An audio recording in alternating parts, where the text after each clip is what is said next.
All right, good morning, ladies and gentlemen. Welcome to the show. Going to do a public power hour here today, so let's let some people jump in, then we'll get into it. Tried to do it the other day, but I screwed it up. Never actually saved going public. YouTube wants you to save 15 times.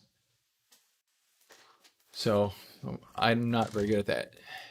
Good morning, English. Welcome to the show. Appreciate you joining. If anyone else wants to jump in and say hello, Monkeytron. What's up, buddy? Good morning, good afternoon, good evening. We'll get things rolling here in a second. Let some people come in. We're going to do a public power hour today. This is the real show that I do every single day for members. And yeah, we go over the markets every day. We've been going a little bit long lately. It's been about, I'd say our average show lately has been about an hour and a half. What's up, Mark? G Square. What's up, buddy? For sure.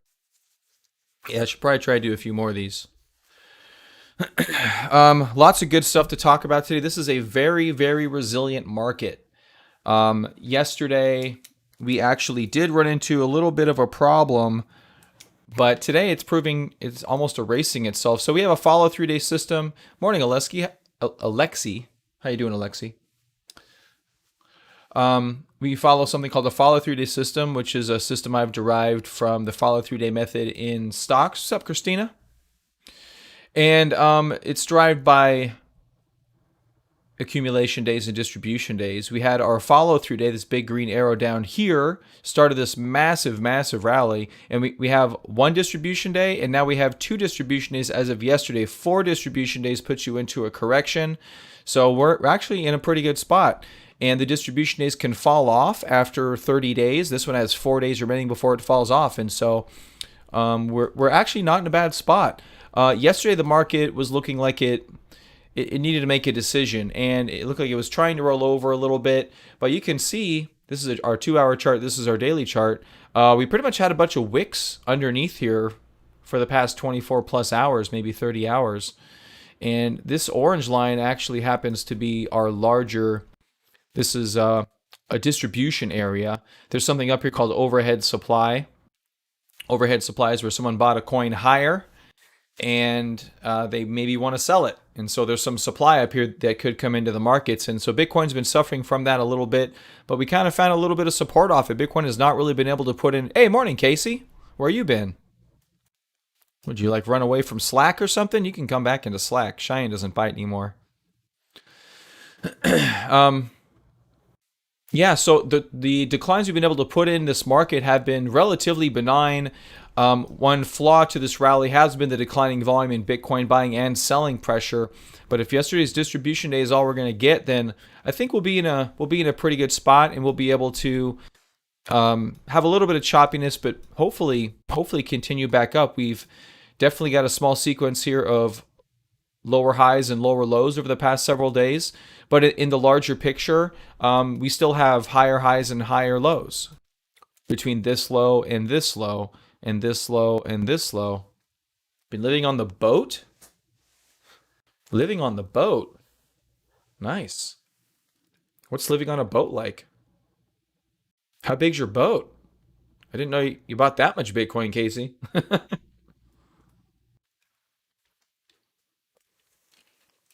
Like, screw land. I got so much money, I'm living on water. Yeah, good job. Yeah, so overnight, a little bit of a change.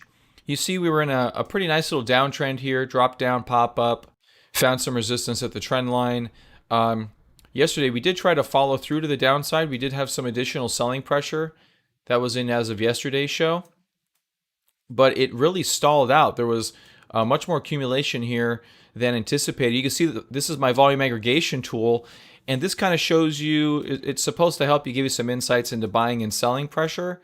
And see, the selling pressure has been waning here. The buying pressure has been a little bit more consistent, nibbling away at the selling pressure. So whoever is buying down here is a little sneaky.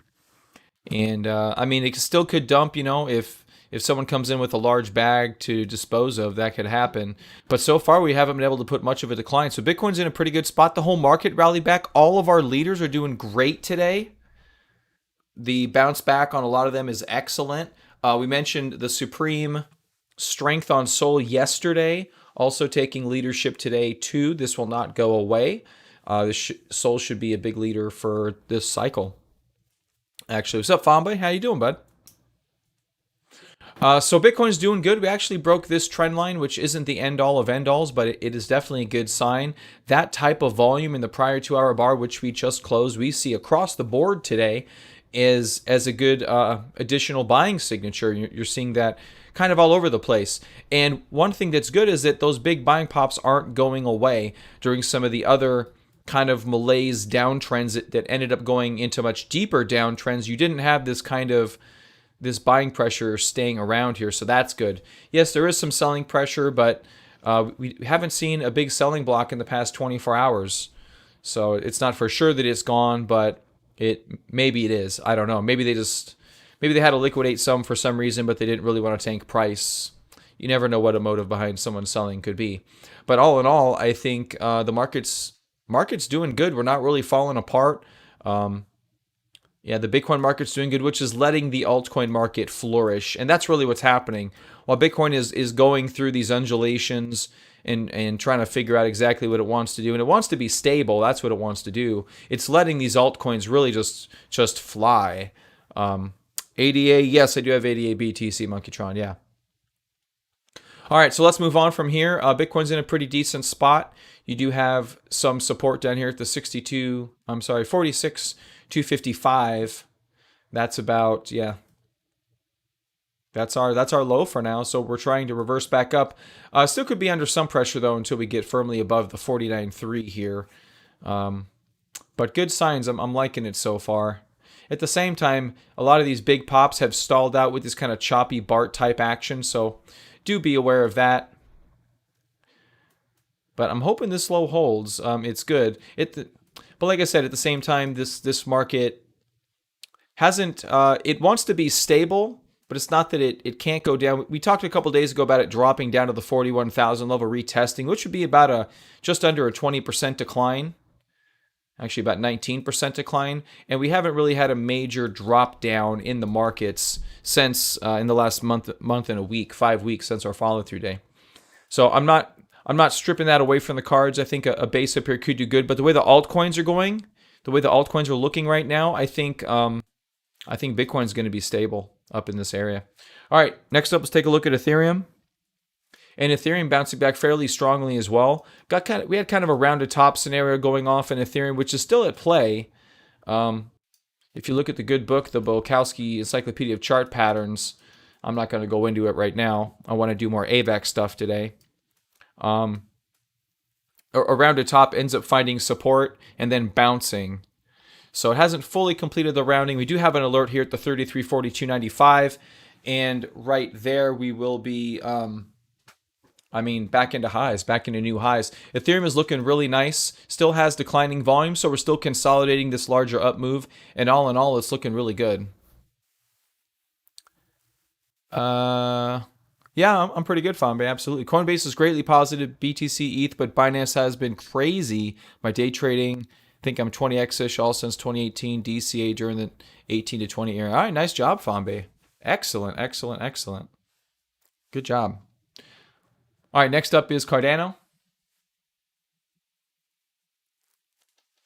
And Cardano bouncing off our trend line did undercut it a little bit here, but one of our leaders, Cardano, Solana, Luna, and AVAX are our leaders.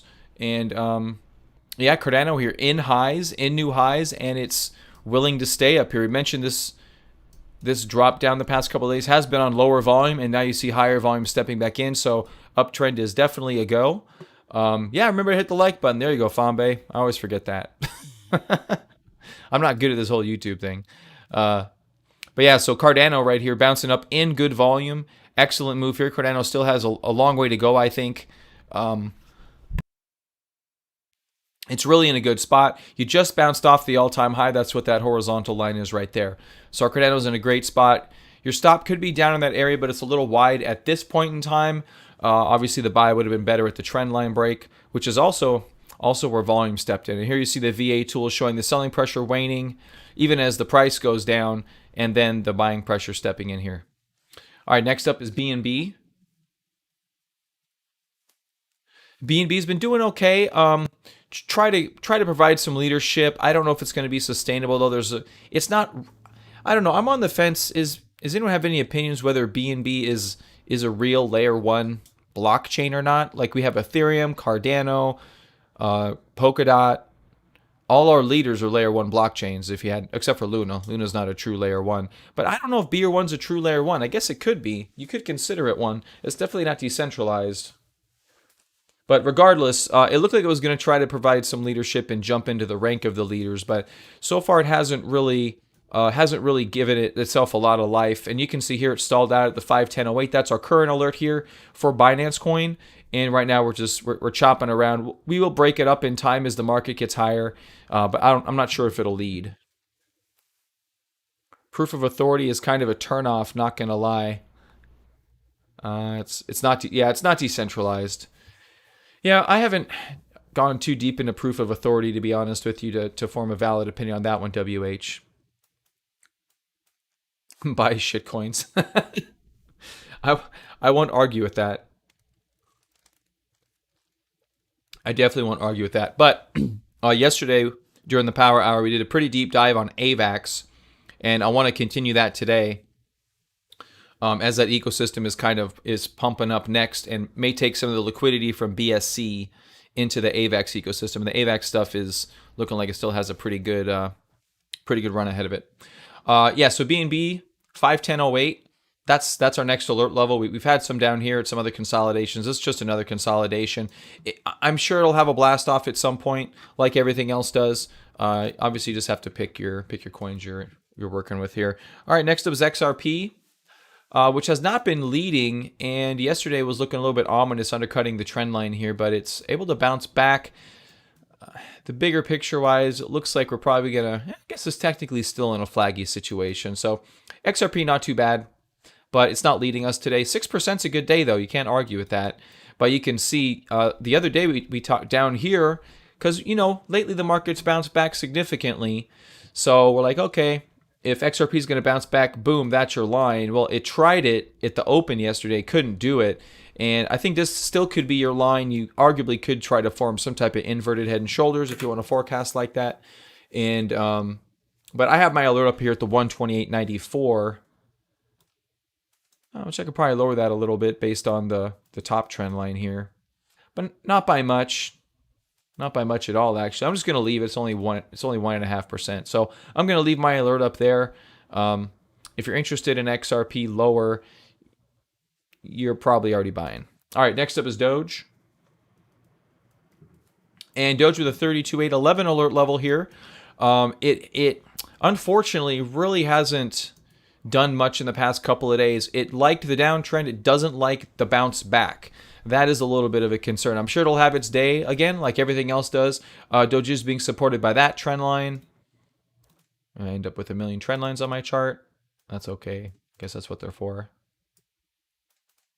So it is supported by that trend line. If you're into Doge, maybe if you get down here or it undercuts on lower volume, you could try to maybe take a position there if that's something you've been looking for. Next up is DOT. And DOT, another layer one blockchain, really isn't up this cycle. It'll get up at some point. Some of the DOT developers, I talked with someone who is talking to the DOT developers, are actually putting together a course for Polkadot, actually, to educate on the ecosystem. And he said they're going to be coming up with some stuff, and they're coming up next. I don't know about next, but maybe soon for DOT. It is struggling to get above. It had a range up here on the daily time frame. Now it's living under the range, which is not a bullish sign, but flipping back above our 27,156 alert, which has been flirting with, that could try to flip the script. But it's definitely not an all-time highs like Sol is. Speaking of Sol, hey, that's a nice segue. That worked out really well. Sol is an all-time highs, 80.37. This broke up above the 60 level here. I guess 58 if you want to get technical. Oh, no. Yeah, 58. There you go. 58, 58, 58. Did break above that. Volume was really good. And just what downtrend? SOL did participate a little bit. This range here obviously has been well off the lows. And the volume stepping into the past 24 hours has been very nice on SOL for sure. BNB threw you off. it was always so stable, then just boom. By the way, do people usually watch prices on Binance? I think that's where most volume is recently. Hey, what's up, Ian? Yeah, we're public today. I mentioned it in the newsletter. I tried to do it a couple days ago, but I don't know how YouTube works. Apparently, you have to hit save twice to change your privacy settings on YouTube. So I never quite did it. Yeah, so BNB actually launched off with their BSC network and PancakeSwap taken off and all that. That's when BNB blew up. It blew up because of that. Crypto's in a bit of a different space right now than it was in 2017. In 2017, it was all technical analysis, just all of it. It was all technical analysis. There really wasn't a whole lot additional research you could do. But this time around, in this cycle and going forward from here on out, you have to have something that is being used in order to really have good sustained rallies. So that's definitely been a big difference here. 280 by December. Geez, Casey, that's pretty aggressive. Is 280? We were at 60, so that would be a 400% by December. It's hard to count that out with Bitcoin.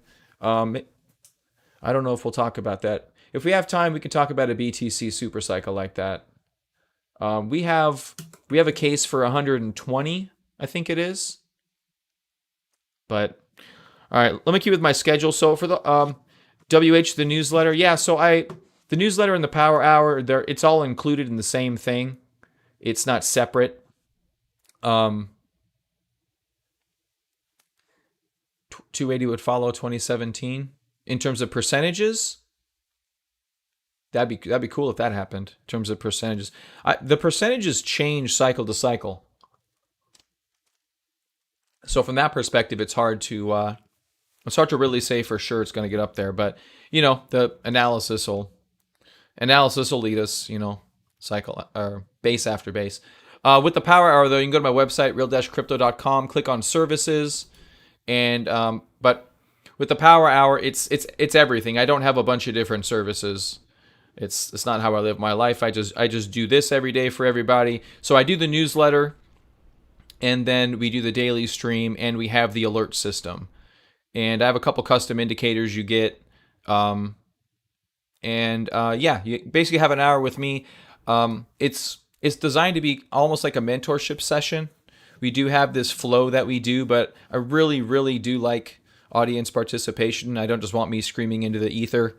The people that usually do the best with the Power Hour are the ones that speak.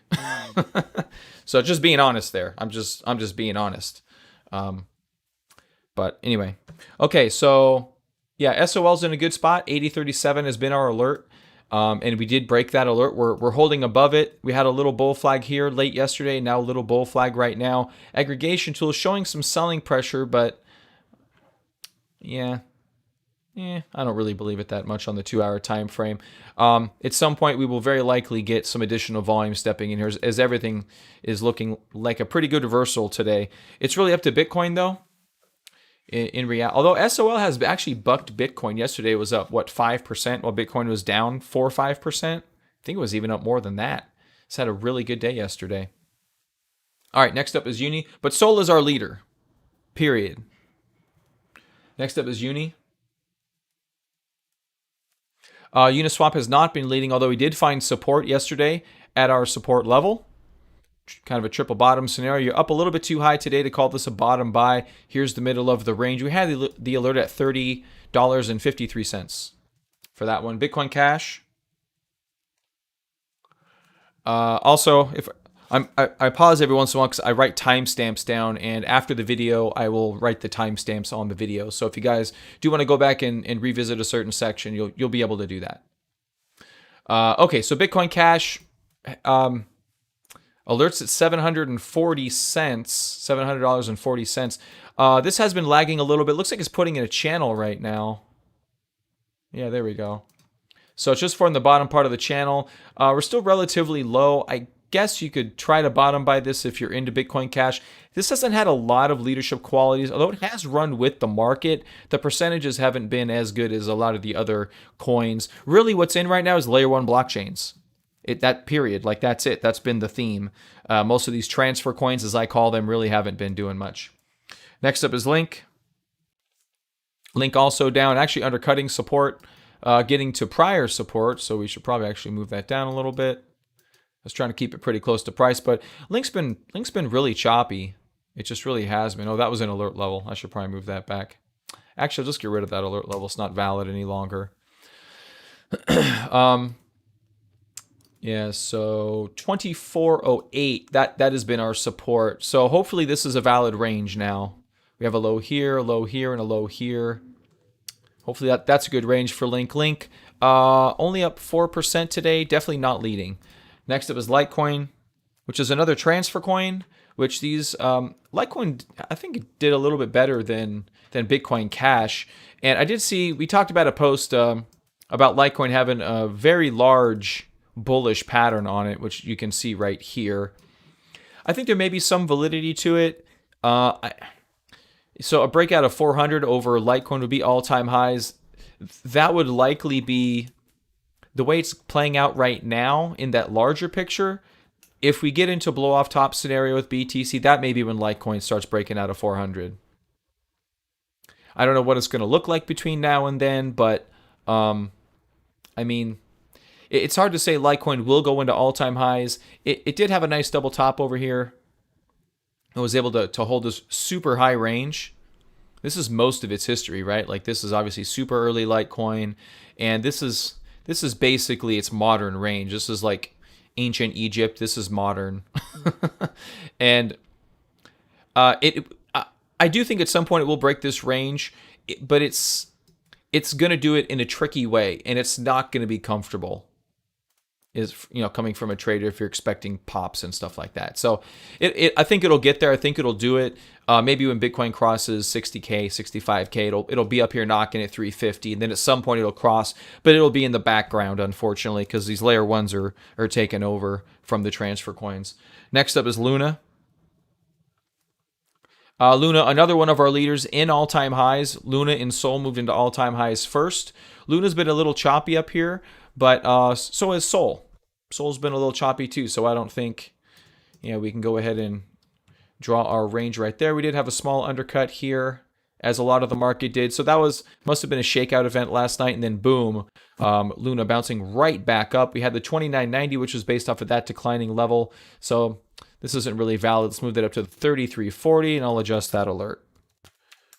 So we do have an alert system with the show. It's serviced through our Slack chat room. If you guys are interested in, I'm sure most of you have probably already been in there or are in there, or if you are and forgot about it, still around. So you can always jump back in and say hi, 33.40. You can also find the Slack chat room on the website. Good place to go for stuff. That's the crypto show. You can sign up right on the homepage.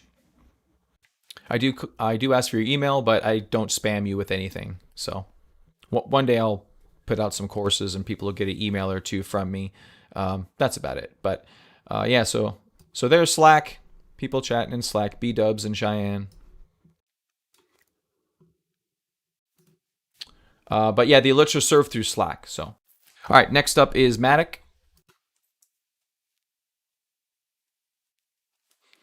All right, Matic has been a little interesting and choppy. We drew the support trend line. That's been holding pretty well. And it did hold for us on the overnight as well. So it's actually a little further away than that. Looks like my, maybe drawn on the 2-hour time frame. Maybe that's why. Maybe. Okay, so it's still it's pretty good. Very minute changes, didn't adjust it much, but this was selling off in lower volume. We did mention that, and that's when we drew the trend line, and so that has held. Better volume on the way back up. Matic is still in a pretty good spot. When Ethereum gets going, Matic will probably get going too. But it's doing good today. It's up 9%. That's up with our leaders. All right, ICP. ICP is kind of one of these coins we're waiting for, with tremendous volume at these lows. Just a gargantuan pullback. I don't even know. Just a huge bear market. Just a stupid bear market. But the volume since then has been tremendous, with a huge change in behavior right there, and doing excellent. We have the alert here at 69.38. Actually, looks like I can adjust that now, as we've kind of been chilling here. Let's go with the 6484. Yeah, so when I adjust these, each of these numbers are alerts or have been alerts. That's kind of how I manage this whole behemoth of a show. Kind of hard to, can't keep stuff organized if it's complicated. All right, next up is XLM. That's why your strategy shouldn't be complicated too. Speaking of which, XLM, yeah, so XLM 38,795 alert level. Looks like this one I could probably adjust too. Although not too much. And 3%, that's on the cusp. Well, I default to adjusting. 0.3741. Yeah, if your strategy is too complicated, it's really hard to keep up with it. Your strategy should be fairly straightforward. Should probably fit on a pretty small postage note. If you can't fully explain it, then you don't have a fully fledged strategy. 3741 for XLM. This runs with XRP, and I would assume when XRP gets going, it would start moving as well. All right, next up is Ethereum Classic. All right, so Ethereum Classic, definitely underwhelming today. I have the 70.59. I'm just going to leave it there, even though I could adjust an alert. Looks like that's a valid trend line. Actually, that is quite a substantial move, so I will move it. 65.23.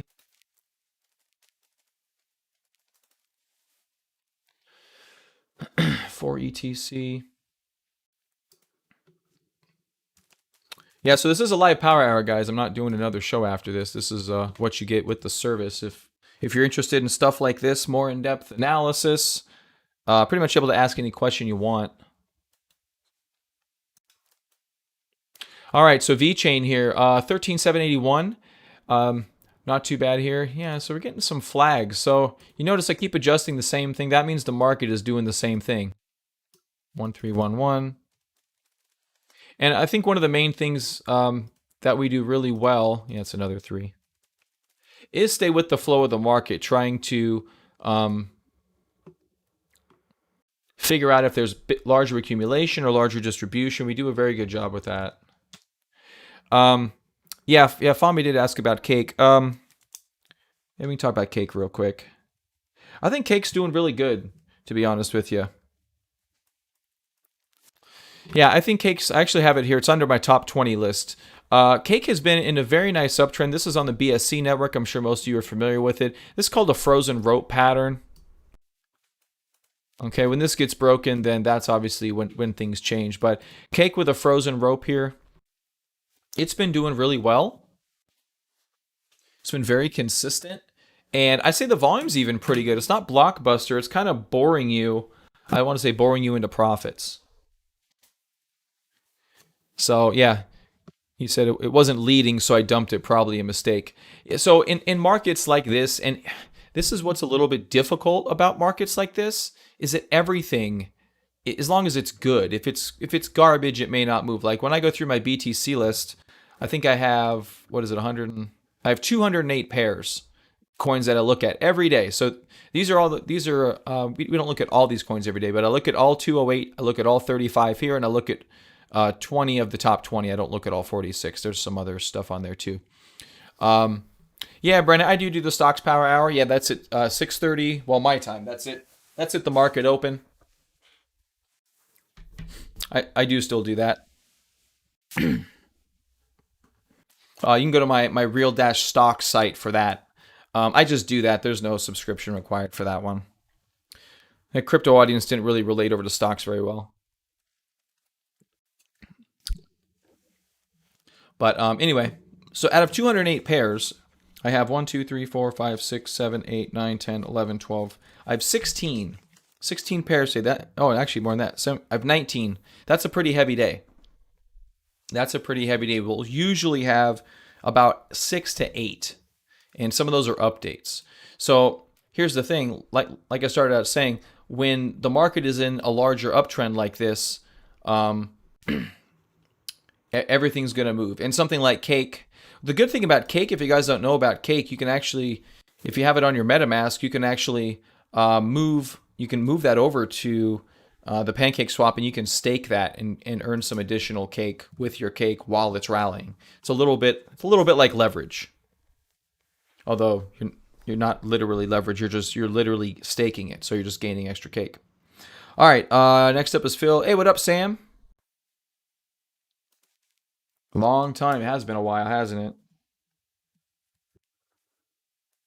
All right. So Filecoin also been a bit of a disappointment. Although it has moved and broken trend, it really hasn't garnered the soul of the market here. Really, Filecoins were jumping over there. Storage even had a nice rally during that time frame, at least for part of it. And then it'll have its day in the sun, but it's just been a little bit. It's been a little bit languishing because it's not really in vogue. Speaking in vogue, AVAX. Um, so generally with previous power hours, hey, what's up, Ellie? Thanks for joining the show, bud. Um, I usually focus, or in the past, so this is like as as the crypto market evolves, I have to evolve. I have to evolve. No, just for this show, Ellie, just for this one. I do previews from time to time. People don't know about the service, gets people informed and stuff like that. Or if people wonder what it's about, it's a good introduction because it's a actual power hour. Um, as the market evolves, I have to evolve, and all of these different platforms have come along. Obviously Ethereum has been ongoing now for a very long time. Cardano's getting going. DOT is getting going. AVAX is just starting. And you can see with the AVAX chart, like it already had its major initial run, and it's having its secondary run with the ecosystem going live now. Look at the volume that stepped into AVAX. So if you guys don't know, AVAX actually announced where they're putting in $180 million into the ecosystem. It's the largest amount being put into an ecosystem, and it has a bunch of coins around it. And I was on CoinGecko. They're on CoinMarketCap too, but I think the CoinGecko list may be a little bit more concise. And so a lot of these coins are doing really good. Looks like Joe did have our breakout. So there's a bunch in here. We talked a lot about this yesterday for about 45 minutes. We dove into Avalanche, and we're gonna do a little bit more today. But from a technical analysis perspective, Avalanche is one of our leaders. It's up 12.8% today, and good volume. Let's see the volume aggregation tool. The buyers have been steadily increasing. The sellers stagnant and now decreasing. You can see it here with a bunch of volume pops. These green crosses are what are called pocket pivots. That's a volume signature that implies accumulation. And so you can see there's 1, 2, 3, 4, 5, 6, 7, 8, 9, 10, 11, 12, 13 pocket pivots, 14. There's so many pocket pivots. And one thing you get with the volume aggregation tool, which Monkeytron coded, so everyone, thanks to Monkeytron for that. You get very few negative pocket pivots, tons and tons of positive. So all that volume is going into the ecosystem. And very similar to how BSC had a bunch of pumps and a bunch of coins came over to BSC, it's very likely the same thing will happen with AVAX. And so if AVAX has an all-time high at $60.55. That's our next alert level as it puts in either you want to call it a very large cup with handle or consider this some type of a high tight flag, which actually if you take the whole run into account, it very likely is a super high tight flag, only pulling back to the 38% level so far. Very, very, very nice, very beautiful move and very nice pullback. So 60.55, don't forget about that one. Long time, but with the government gifts. What are you talking about there, Sidewalk? When the government gifts. But when the government. Is that an asterisk? What do you say there? Oh, it's quotes. Gifts with you and you want to strike back, which you all commercially entitled to.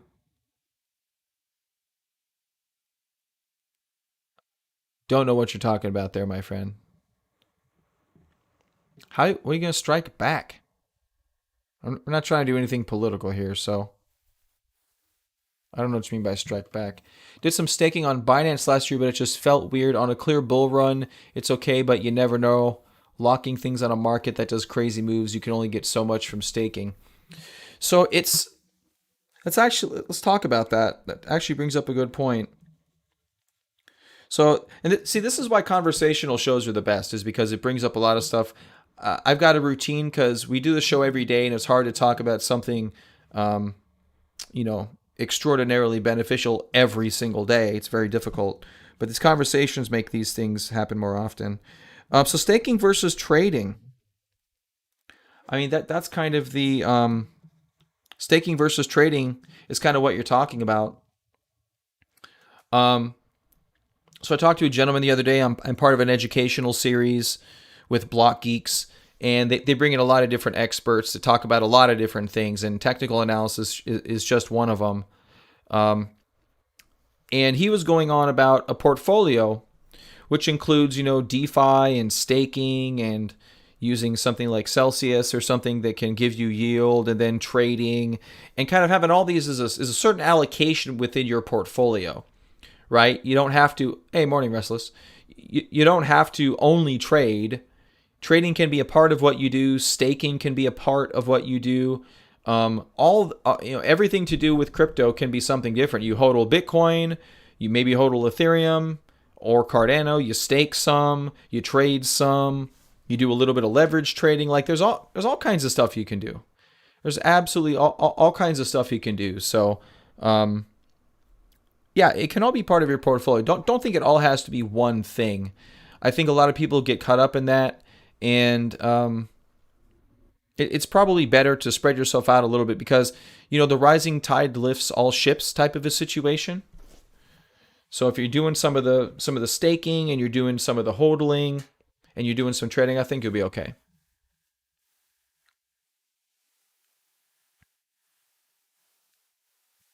All right, next up, wrapping up the top 20 of USD, and then we do a general wrap up at the end.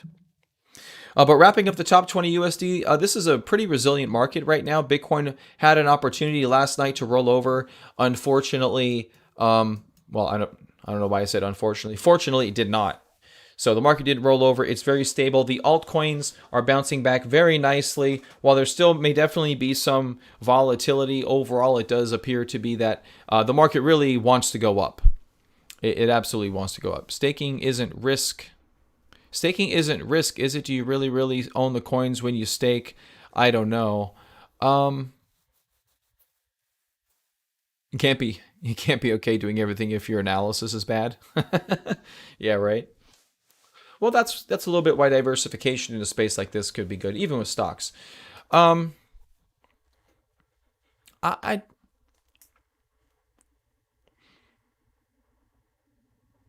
I think you have to look at exactly the mechanism where you're staking. So I did do a little bit of cake staking, and one thing that I actually had a question about that I didn't look into is because I was doing it through MetaMask, and I staked on Bunny is where I was staking, which is a derivative of cake. And the coins didn't show in my wallet, but I wonder if they were just there locked in a smart contract or something. So I wasn't 100% sure about that. But I mean, everything in crypto is risky. Let's just be honest. Even when you look at some of the yield, like Celsius, you look at something like Celsius.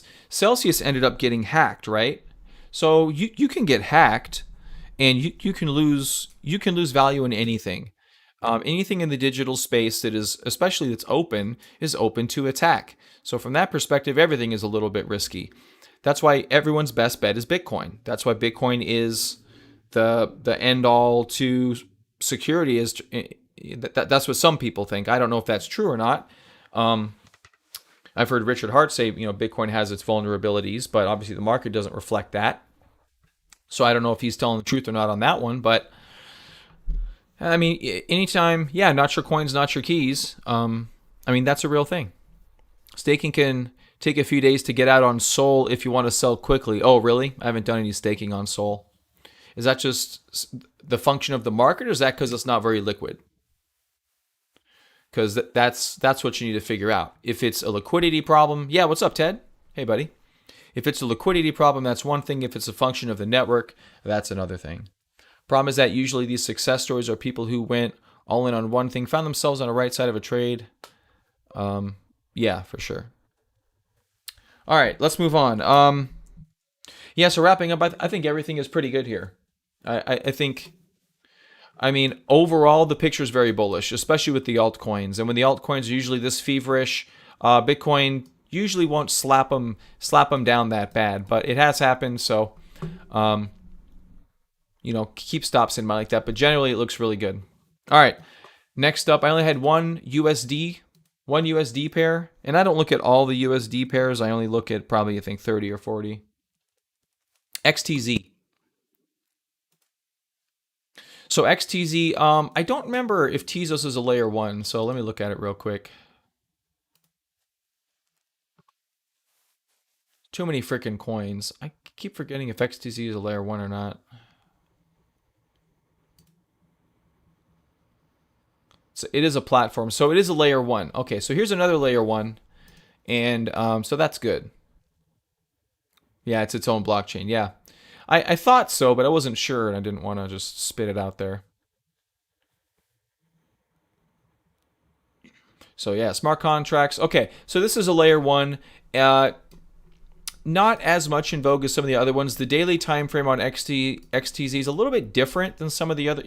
Like this is against USD on Coinbase, so it really hasn't had quite the fanfare that everything else has had, like an SOL or a Cardano. So I don't. Maybe it's not as good, but it is bouncing up here today, getting towards all-time highs. This has yet to really have a major rally. Like it's had good rallies off the lows, but I'm talking about like an all-time high breakout. That's usually a thing onto itself. So, but yeah, so 544, it is rank number 33. That means it definitely has a little bit of ways to go. If it's to get up there, do they have their own ecosystem with stuff? It doesn't really show here. Community careers. I'm not going to spend too much time on Tezos, but the chart was pretty promising. A nice big broad cup had formed. Nice accumulation on the prior 2-hour candle. And you obviously have a stalling candle right there, which makes a lot of sense. That's what popped up this volume aggregation tool. So I'm not sure if this is as bad as it appears, but what the volume aggregation tool does, it takes all this volume and applies it to the sell side. It's not very nuanced in that way. But overall, this is still a pretty bullish chart pattern. And the 544.79 is the alert level.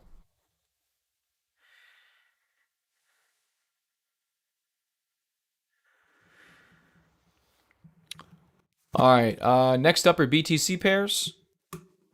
And we're going to start with 1 inch here in a second. What are you talking about, Sam? Like I said, I don't want to get too political. We got enough to talk about with crypto. We're 48 minutes in and we're just getting to BTC pairs. I'm just reading your comment.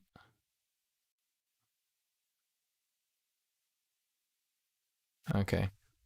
Well, I'm not sure what you're trying to say there, Sam, but let's just keep it to crypto. Just makes it easy for everybody. All right. All right, so 1 inch. I'm trying to stay on top of some of the DeFis. They really haven't run this cycle, but they could start. Obviously, with with some of these ecosystems spinning up and us getting more bullish. DeFi pretty much led during the last cycle, so it could here as well. And I do have a 71.59 alert level here for 1 inch. Next up is Cardano. And Cardano bouncing. We talked about a trend line yesterday.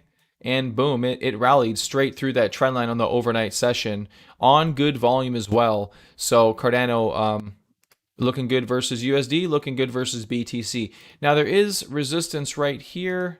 That's what I wanted to update. I wanted to update this alert here. 59.83.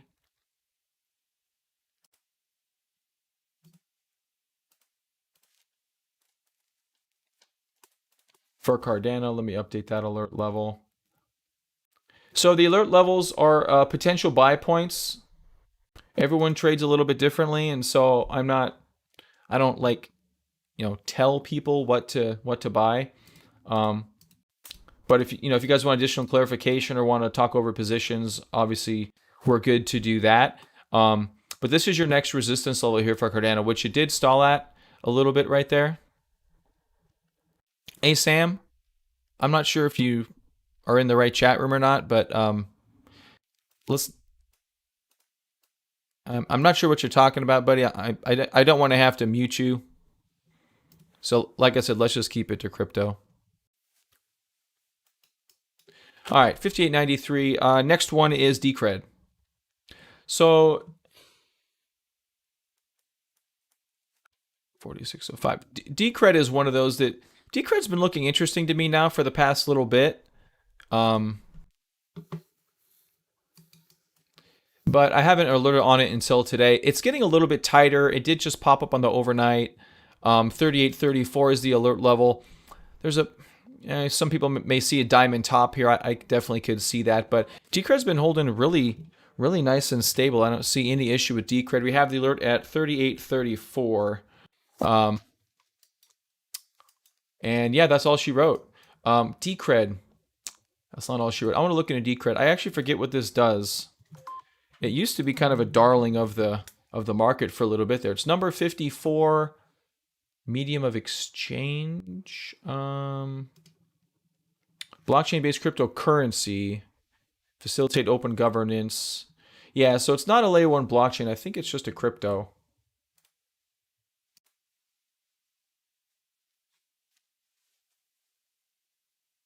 Lots of negative pocket pivots.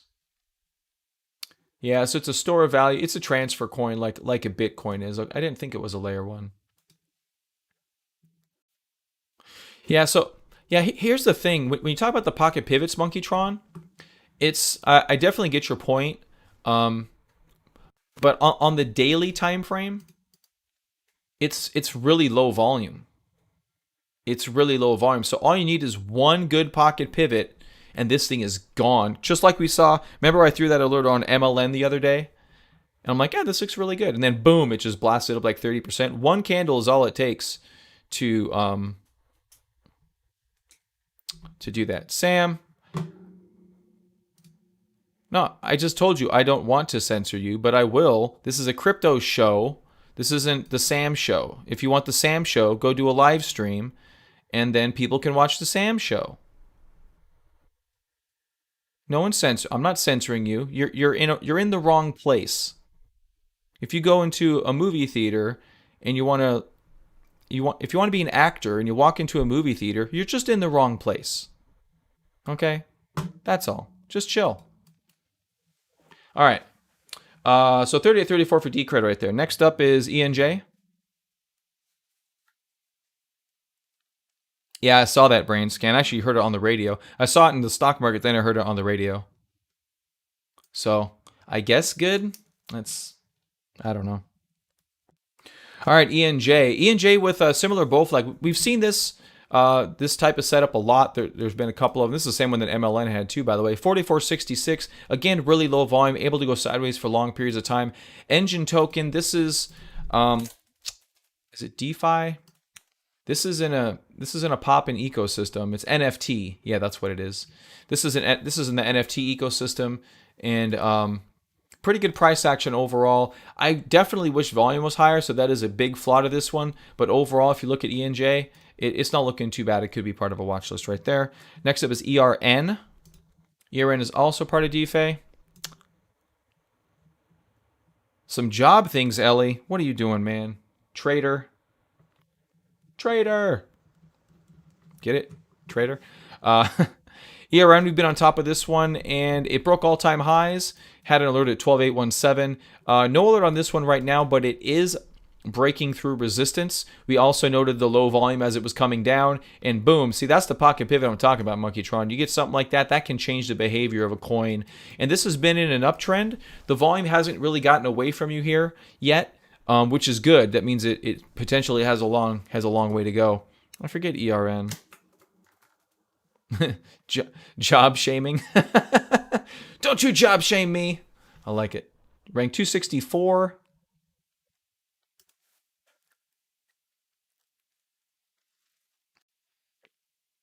NFTs.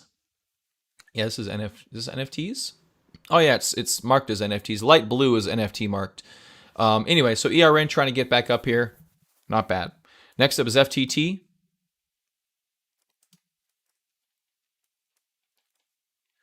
So I've been on top of FTT as well from the all the way down here in the invert. Actually, before that, even on the way up, we didn't have a lot of alerts on it. But on the way down, we started with the inverted head and shoulders pattern there.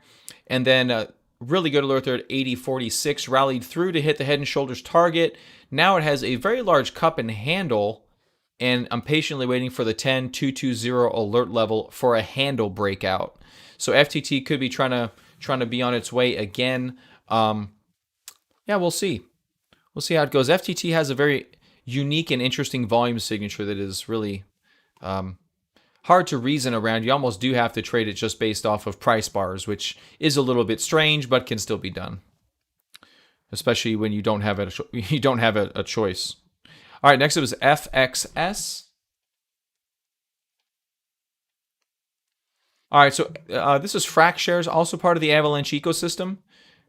It's their it's the stablecoin governance token, and it is not backing away. There's a nice pocket pivot right there. You talk about the low volume.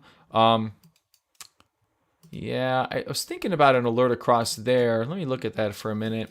Some of these are hard to put a really good horizontal level on for our alert system in the power hour, just due to wicks and stuff like that. This is proven to be one of those cases. You can see here, that's not quite the same thing. Daily time frame, though, is really nice. Look at how nicely this volume aggregation tool just pops right up. And if you look at the selling pressure, you definitely have more pops in the buying pressure than you do in the selling pressure on the volume aggregation tool. So that's a good thing. This line down here is accumulation distribution, which is not necessarily painting the same picture as the volume aggregation tool is. So we'll end up how that we'll see how that goes. But how's that looking? How's that looking? Let's see if that does anything for us. Not bad. We're fighting with it right now, trying to reaccumulate, it looks like. And from a much higher level, mind you. From a much higher level. I don't understand NFTs. New way to do ads. Show off you have trash money. NFTs. So NFTs are digital assets. Okay. We'll do a little NFT talk here. Let me write a timestamp down. So yeah, NFTs are digital assets. NFTs are not trash. They may be used as trash right now, but let's think of an asset you can buy in the real world. Okay.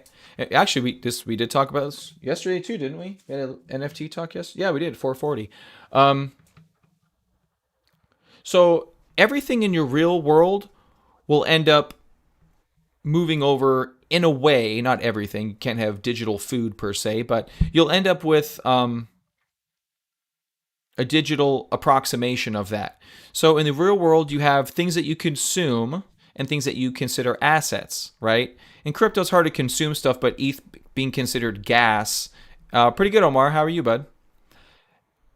You can consume gas on the Ethereum network, but you're spending resources to do that. And then there's things that you own, like a Bitcoin. Bitcoin could be it's not quite an NFT, but if those 21 million Bitcoins and the 8 decimal places out, if you were to give each of those an address, those would be NFTs, right? Because only 21 million will exist, and they go down to 8 decimal places. So in theory, if you gave each of those an individual address, that would be an NFT. So NFTs got their start is they're like, hey, let's find a way for people to own things on the blockchain, on Ethereum. No, you're right, Fambi. You will have mortgages as an NFT on a blockchain. They may not be called NFTs at the moment or at that time. They'll probably be called something else. The way evolution happens, right?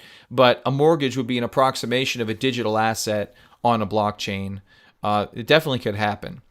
So an NFT, someone said, let's make NFTs, and they made NFTs, and they made them a bunch of stupid digital art, because what the hell else are you going to start with? It's easy. So you make a JPEG, an NFT, someone wants to own it, boom, they buy it. Very similar to you going to a garage sale. When you think about the sales of things throughout human history, it was some guy or some girl at a table with a thing, and you wanted to own it, and you gave them money, and they gave you the thing. And it was like a real life NFT. Well, now they just do that with whatever garbage they have. But yeah, I mean, in the future, NFTs will be extremely valuable. Something that cannot be, duplicated as an asset, and you have ownership via some network That's basically what it is. So NFTs are valuable, whether but I think the question is, will every NFT be valuable? The answer is no. Similar to you going to a garage sale and buying something you think is valuable, and then you can't go to another garage sale and sell it. They're probably not going to let you buy it. But they are definitely valuable. If you're going to play in an NFT space, you should do a lot of research in it, and definitely don't put money in that you can't afford to lose.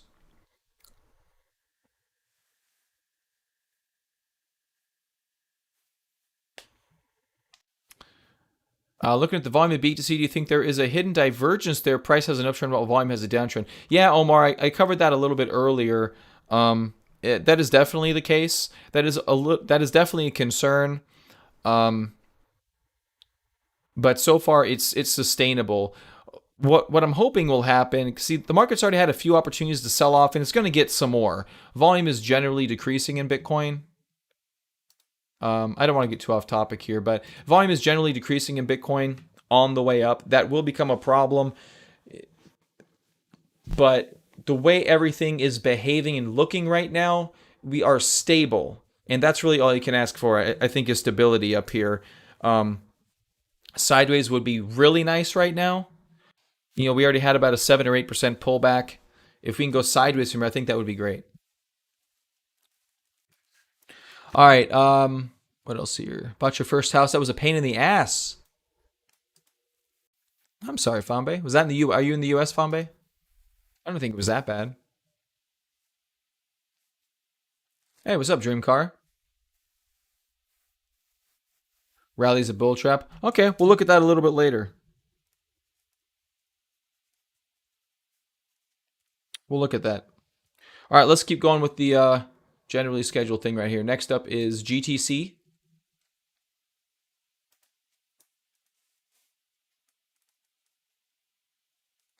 All right, so GTC, we had the alert at 967 on a really nice breakout the other day. Yesterday's volume did end up being pretty heavy. Quite a bit more selling candles than buying candles. Volume aggregation tool seems okay for what that's worth, but we did come back and retest the 967 and bounce. So if that holds, I think we're doing pretty good right there. I think Cardano's great, Omar.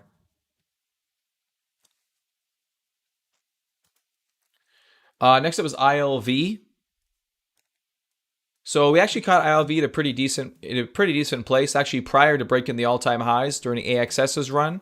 We looked into additional sectors and we found ILV. And ILV has just been on a gangbusters run and is breaking out yet again. We talked about that yesterday, and it has continued. So ILV is in a fantastic spot. Next up is Luna. A note on ILV, though, you can't buy this on Binance. This is a coin that is only available on SushiSwap. I think also on 1inch. You can only get it in a few places. It is pretty illiquid. I'm talking more public, so I'm kind of giving some caveats to some of these things that we're talking about. But it's illiquid. It's very expensive to get in and out of last time I checked. So keep that in mind if it's something you're thinking about. And at the same time, this is last time we saw it was ranked 244, so it's in the mid 200s. Plenty of potential room to go. AXS is in the 40s. Next up is Luna.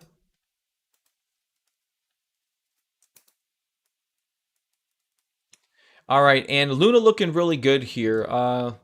Let me throw this alert right here at the 67.56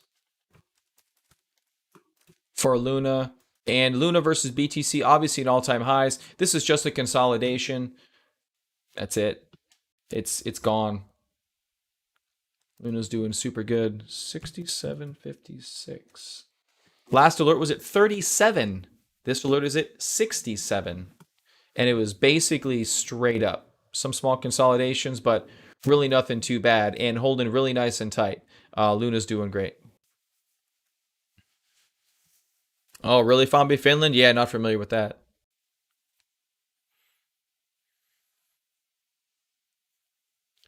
Do I still have the power hour? Omar, you're in a power hour right now. Yeah, this is a live power hour. If you look at the title, it says Power Hour, August 27th. So yeah, it's still around. Yeah. So all these coins that we've been talking about, all these are alert levels we have. If you had it in 2018, it may have changed a little bit. So I do a newsletter. Actually, I'll pull up the newsletter. Yeah, I need to do a little bit better marketing on this thing. So I'll just pull up my Gmail. Wow, that got really big. Hold on a second.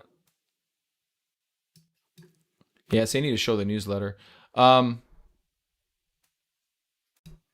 Yeah, so here's the newsletter. So I go over some of the top coins, talked about BTC, Cardano, and Sol, some of our leaders right now. Go over USD pairs and BTC pairs. And what I do during the live show is first I go through the newsletter. These are all the tokens that we've talked about. There's ILV, Luna looking good here. Apparently I don't know where the F key is on my keyboard. Next up will be Mask, which is was breaking an all-time highs and holding above all-time highs. So you get the newsletter every day. We do the stream every day, 7 days a week. 7 days a week because I'm here anyways. And we have the alerts through the Slack channel. So all those levels you see on the charts, those are all alerts. And what else do we have? Do you have anything different? The newsletter is the big change if you're in from 2018. I do have C98. Yeah, why did you exit? Why did you exit C98? I don't remember.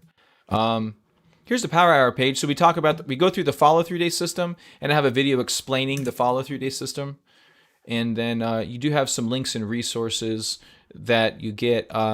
Reminiscence of a Stock Operator, really good trading book, and a bunch of tools down here, some indicators that we use. And then all the streams and the various things that we talk about.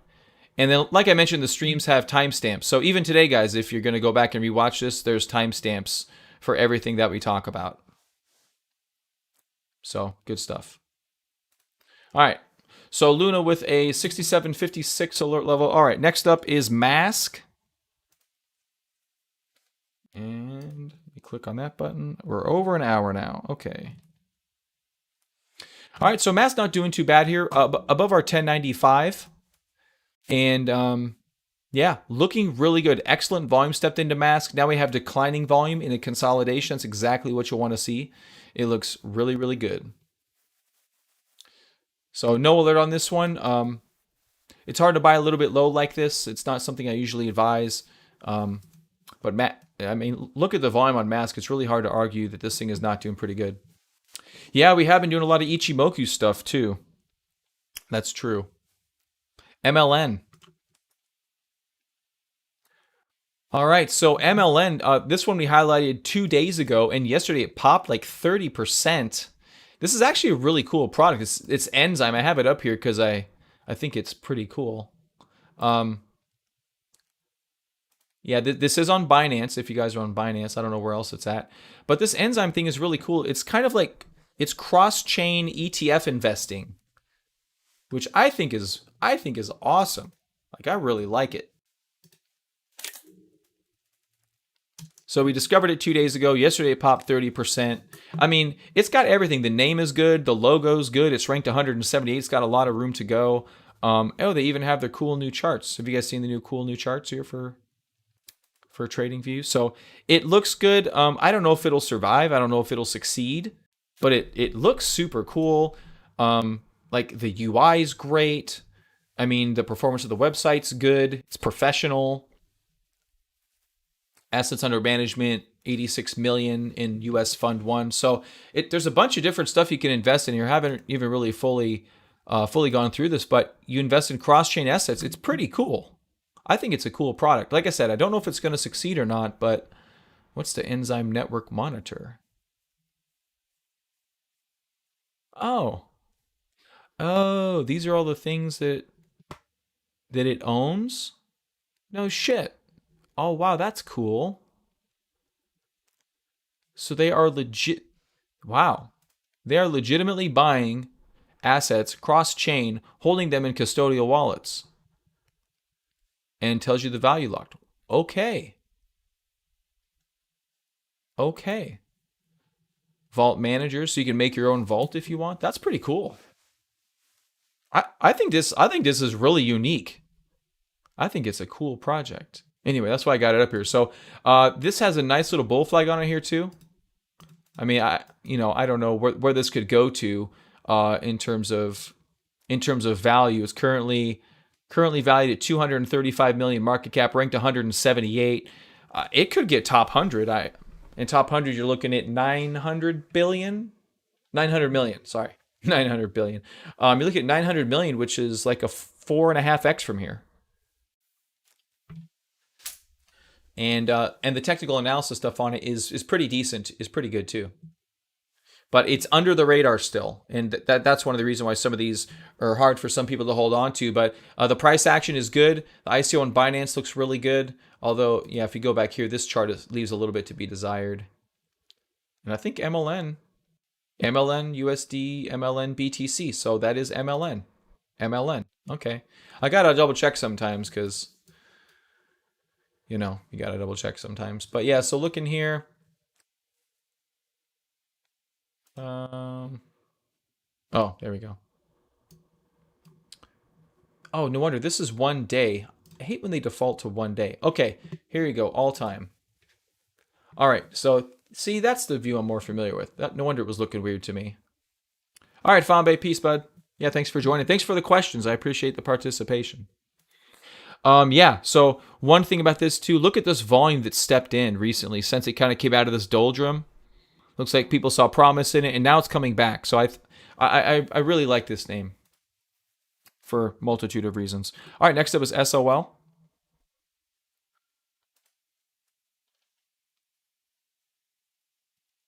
All right, Sol doing good. We had the 156.303 alert level as this thing was flagging out. Broke that, got supported.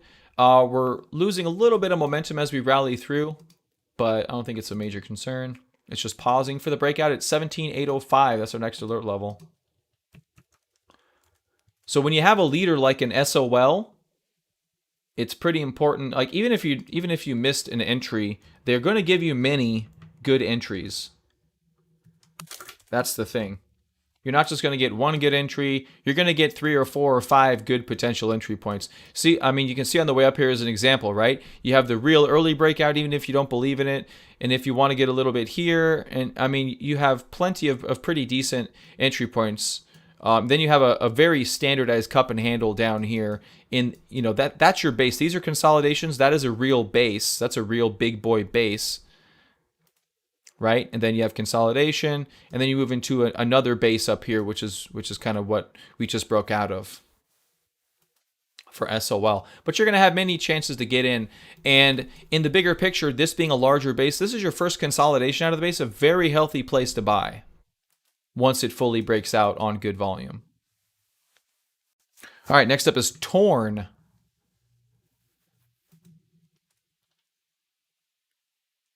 All right, so Torn here is trying to fight with all-time highs, 87.50. All-time high breakouts are the best. Period.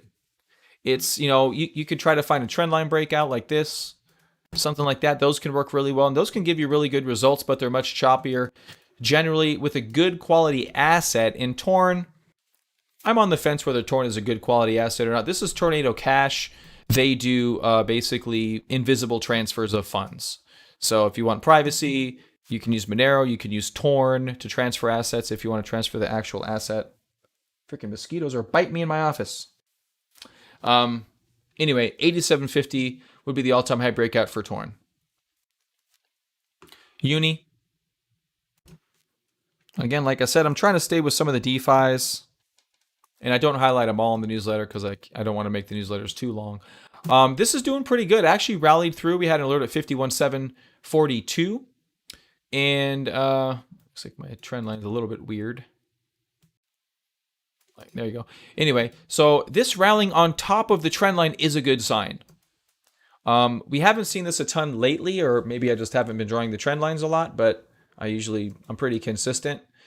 But living on top of these trend lines is healthy. And here you see you're getting some support today where the market's looking really good. So I don't have another alert for this one. I mean, I guess I could try to.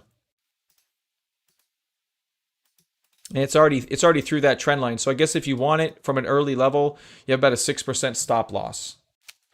So keep in mind, the earlier you buy something like this, the more questionable it is. But at the same time, it could still rally. But we haven't had a lot of momentum in the DeFis lately, so it's a little bit suspect. But if you've been waiting for a moment to get into Uni, I don't think this is a horrible one. Next up is Waves. So Waves, I believe, is part of the Sol ecosystem.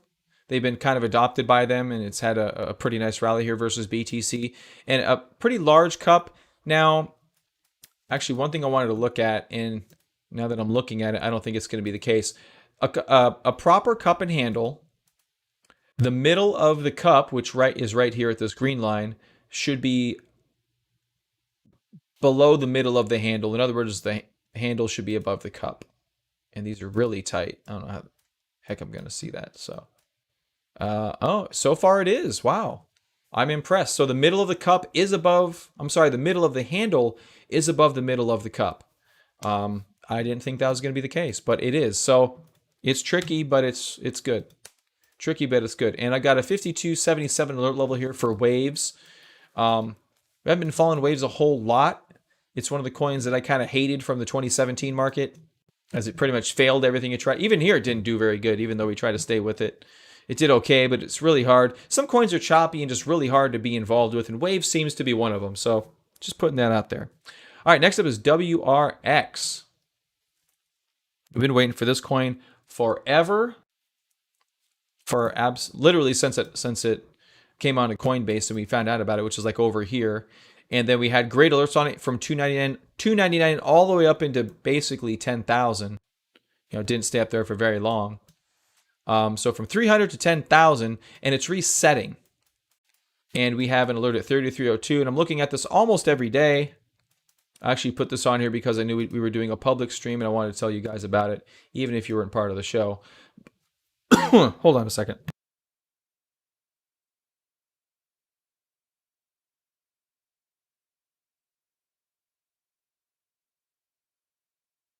All right, sorry about that. Sometimes when you talk for a long time, you probably should drink a little bit of water. But this is Binance bought an exchange in India, and this is their version of BNB, is WRX. So the ability to hold up here is really nice, and I think it's not doing too bad. I don't think Joe is on TradingView. I think we looked at it yesterday. Yeah, it's not on TradingView at all. All right, next up is C98. So C98 is a wallet. It is loosely part of the AVAX ecosystem. I say loosely because it's just a wallet. It's not necessarily native, but yeah, has had really good action. I don't have any alerts, but we have been talking about this lately before this big pump. Monkeytron got some of it. I think he sold it, but it's looking pretty good. It's trying to bounce back. We do have some supportive lines, and so far we have found some of that support. It's not knocking it out of the park yet, but keep an eye on this one. I do think it's very interesting wallet projects. The wallet projects, they don't always go on for, major crazily sustained runs, but they can do pretty good for a trade. And C98 is actually more than just a wallet. It is a bit of an ecosystem.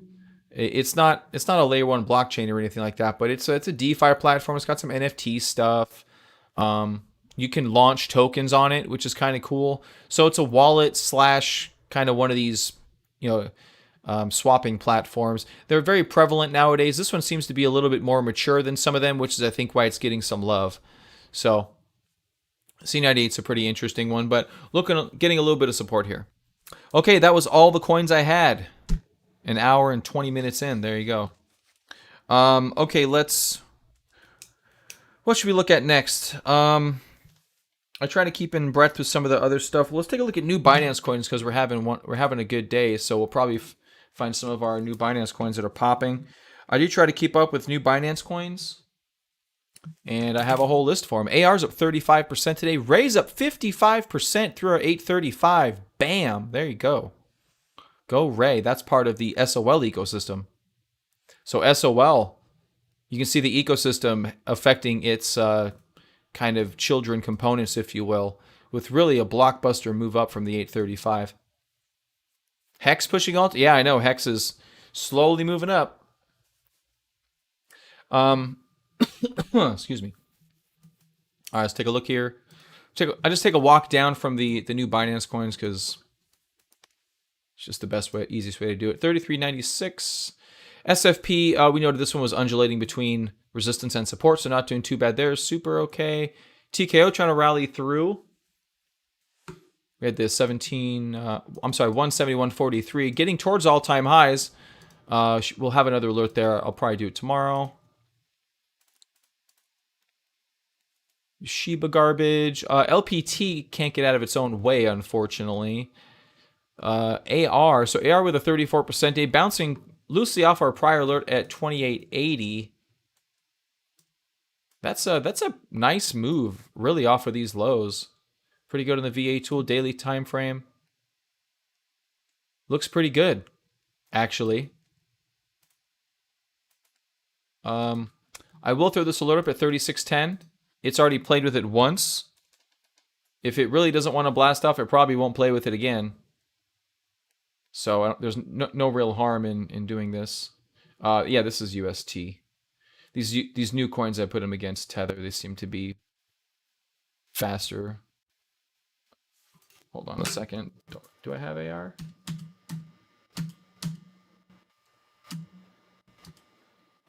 No, I don't have AR. I thought I did.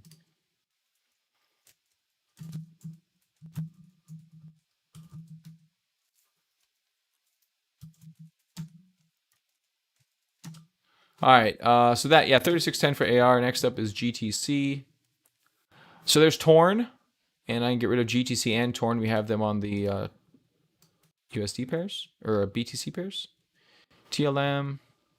There's C98. We have that one as well. I'll take that off. It's silver. Yeah, we can look at silver in a little bit. QNT. This is an interesting one.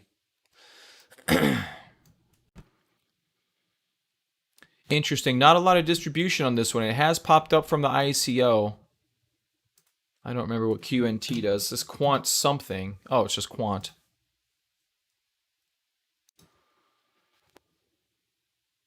Connecting the world's distributed ledgers for faster, more efficient growth.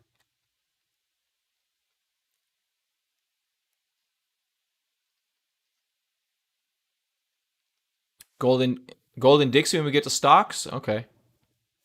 Yeah, we talk about stocks for a few minutes here too.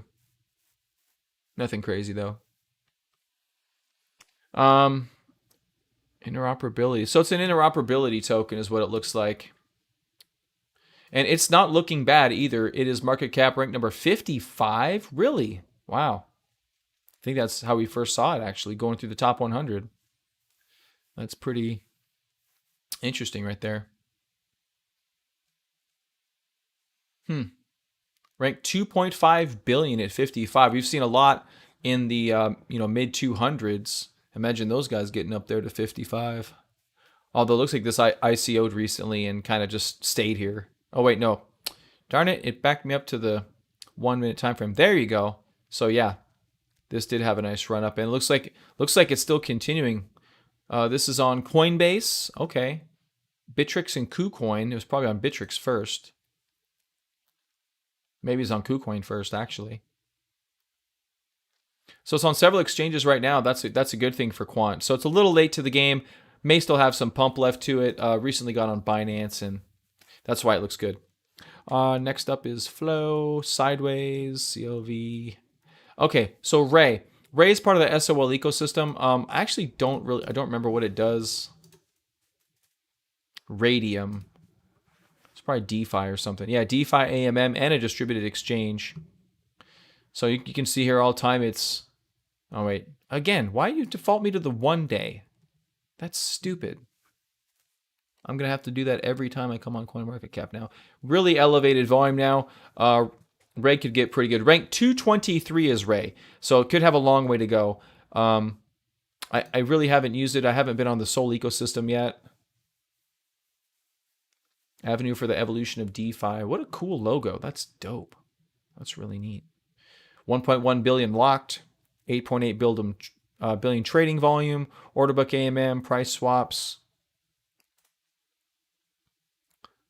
Liquidity trading. Oh, so they're an actual... Oh, I've been on here before. So price is 8, size of Ray 1650. So the order books are a little bit thin. You see the wicks all over the place. It takes a lot of balls to trade on this, man. And this is their native token, so that's going to be a little bit tough to try to trade on some of these. But hey, you know, the funny thing, you know, with Binance and everyone and FTX, all those guys doing KYC, you may finally see some loves from some of these, and it's, I don't know how they're gonna move over to distributed exchanges versus centralized. But Raydium, there you go. Okay, if it's early, it's early, and that is a good vote of confidence right there for Ray. So anyway, on the short-term time frame, maybe we get a pullback to the 835, maybe we don't, but it does appear to be on the way of its next leg with really excellent volume on Binance. Let's see if can I do Raid? Yeah, let's see if it's on FTX. If I get more history, there we go. Still excellent volume. That's what I wanted to see right there. That's still really good volume. So we have looked at this one in the past. Yeah, trying to get back into. So there's your breakdown point. And we're trying to break back above that. And that's where we're seeing that resistance. All right. Where are we at? We're at QNT. QNT. Yeah, buddy. Look at that thing. It's the same. Oh, it's BTC. That's why. I'm like, why does it look different? I know QNT. We just talked about it. It's BTC. Okay. So that looks like it's trying to break out as well. That maybe you can use this as your breakout indicator for QNT. Let's do 4416. I don't have an alert on this one, but I got to add it to the spreadsheet. All right, so it looks like some new people have joined us. YouTube does give me some information there. So this is a live power hour. This is something I do every single day for subscribers. Let me add this here. So with the power hour, we do newsletters. We have a newsletter every single day. We also do... hold on, 46, 16. That may be too many zeros. So we do the newsletters. We have alerts through our Slack chat room. If you guys are interested in our Slack chat room, which has a lot of good traders on it, a lot of OGs from the community are kind of still around, or almost OGs are still around. So if you're interested in that, you can check out my website, real-crypto.com. And you can enter right here to get into the Slack chat room. That is a free service. There's no payment involved at all for that. Do you think it's better TA against USD even if you're only trading for Bitcoin? No, you should do more TA against BTC, but so this is actually a good example, Monkeytron, of QNT. So you're looking at USD like, oh, how do I deal with this? I got higher highs. I don't know exactly when to get in. Maybe I missed the entry at 166.50. We're up pretty significantly. Well, you can go to the BTC chart and go, oh, okay, maybe I can get in based on here. And so that's a good way to kind of play the BTC USD charts against each other. That's a good way to do it, because if one goes, the other one's gonna go. Yeah, that's what you were thinking. Yeah. So it generally will work that way.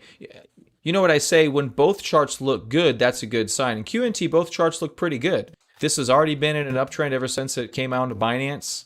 The volume's really good. There's not a lot of distribution. Same with the BTC chart. It's been in an uptrend. You have a cup and handle here, and that's that 44.16. That's your technical buy point. So when that goes, if you're looking at the USD chart, it's just gonna blast off, and you're like, well, I didn't know to get this level. I didn't know to get this level. I didn't know which one to take.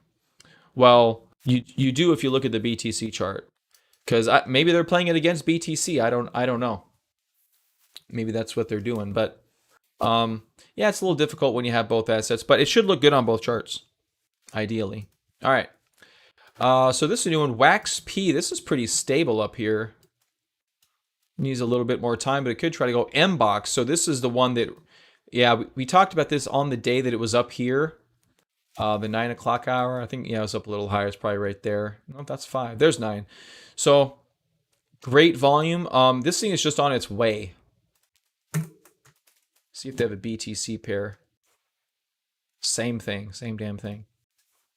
So yeah, this is just on its way. You never want to buy something as it ICOs. That's a fool's move. Nobody does that knows anything. But one thing you can do is wait for an ICO base.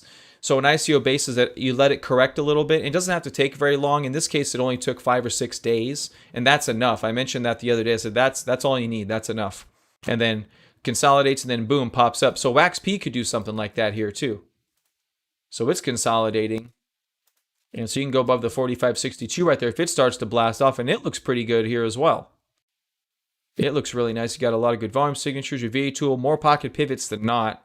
And even though you do show more, what appears to be more selling pressure, most of that comes from the big initial spike up here. So anyway, MBOX continuing a big move right there. It's hard to buy up high like this, though. You're looking for a consolidation of some point. All right, Alpaca. Farm still waiting for that IPO base. Still waiting for the IPO base there. Tribe's holding steady. And you're also still waiting for an IPO base on this one, too.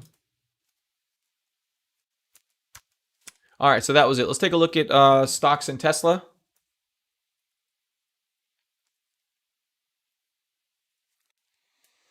All right, let's go back. Actually, I'll just pull up my stocks platform. All right, so Nasdaq, yeah. So as was mentioned earlier, I'm sorry I forget who said it. Talking about Jerome Powell came out and said some things, and those were good things for the market. So doing pretty good overall here. The Nasdaq is an all-time highs. Nasdaq, we've been watching the Bollinger Bands, and they were narrowing as we were dropping. Then we found recent support. Now the Bollinger Bands are getting wider as we move to the upside. So the bias is definitely to the upside, likely for the rest of the year. I thought this move would get started in about October. That's seasonally what happens, but it's starting about a month early. It's almost September. So I think it's just starting a little bit early. Maybe we have 1 or 2 more setbacks, but I think generally we're doing pretty good. Nvidia is our market leader. Solana is our market leader right now for altcoins, but for stocks, it's Nvidia, and they just broke out from a base a week or so ago, and they're still moving. They're still setting up, and they're still moving, and everything else is doing good too. This is my actionable list, the stocks that I've been watching the most and like the most, and they're mostly all green except for Moderna. You go to my global watch list, and it's probably much of the same. Let's go to the bottom. See, look at how many stocks I have on my global watch list, and you don't get red until like 1 screen's worth of red, a little bit over 1 screen's worth of red. And then you have like 8 screens worth of green. So great day for the market. The market liked what Jerome Powell said, and it's gone, ladies and gentlemen. The market is going up. The only thing is languishing is Tesla. It's not participating in this market cycle.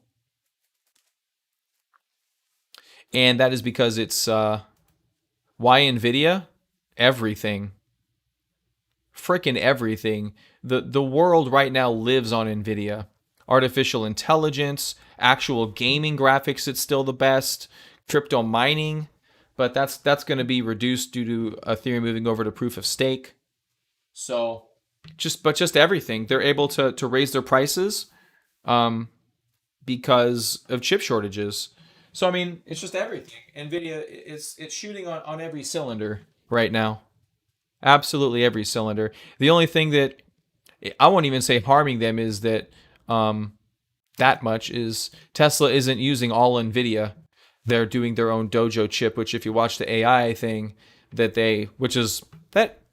you haven't seen that, that's a beast. Have you guys, who hasn't seen that? Let's look that up real quick. Won't take too long on it. Tesla Dojo. That's their computer chip.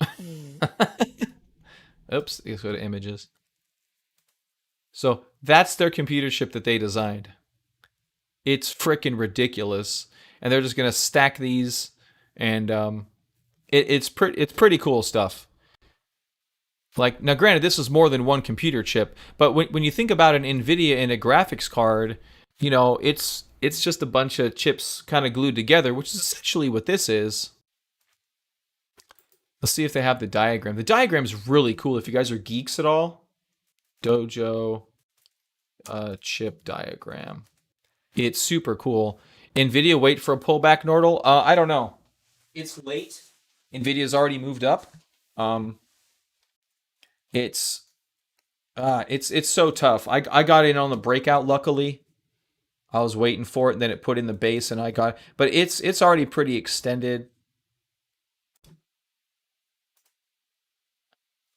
I guess it's only up 8%. It could have more to go. I mean, if you want to, you could try to jump in. The market is taking a huge leap forward here. It may not pull back. But if you buy it, you're going to have to run the risk of waiting through a pullback of some sorts. And your moving averages are back down under the breakout point at this stage of the game. So actually, you look at over here, last time it broke out here, there's your 10-day moving average. It did pull back to the 10-day. So maybe you wait for a pullback for the 10-day, which could be at this same level in a week or two. I don't know. But if you're looking for a way into Nvidia, I think it's just started its next leg up, and it's just going to keep going. I really do think this is just gone at this stage of the game. I think it's yeah. You look big picture on this thing. These are old lines from before the split. The price changed, but they didn't move my trend lines.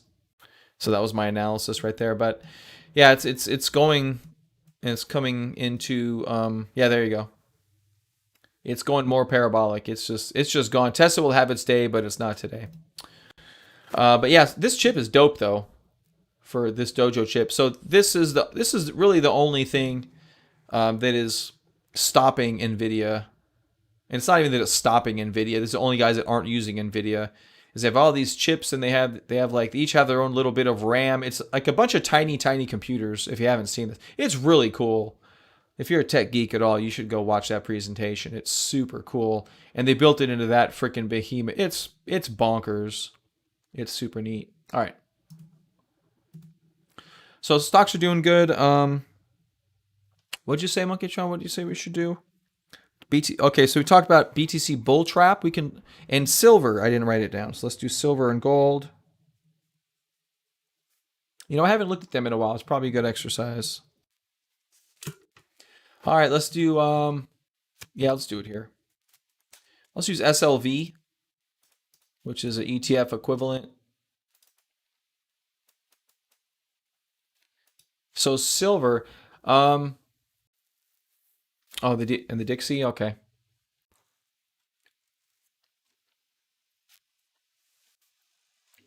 So silver is actually on support. Not on it, but it's at a supportive level. It does have a bull flag. It likely will get moving at some point. I can't imagine being a gold and silver bug and having a bunch of money in gold and silver.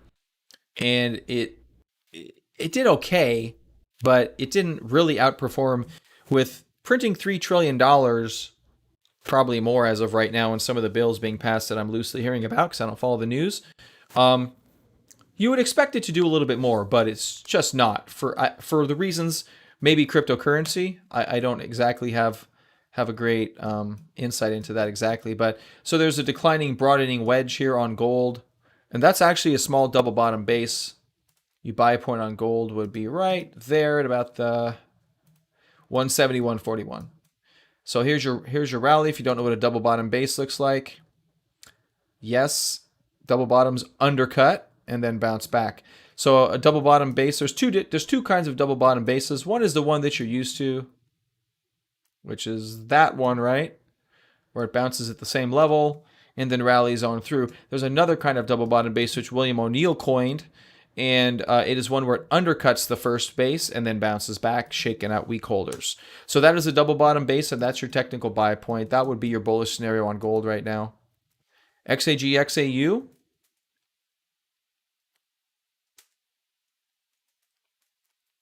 Is that like an actual thing I should look at? Do you have just a straight up symbol? XAG didn't appear to give me too much. Silver spot, maybe? Is that silver versus gold? Because isn't XAU gold? Silver and gold sector index.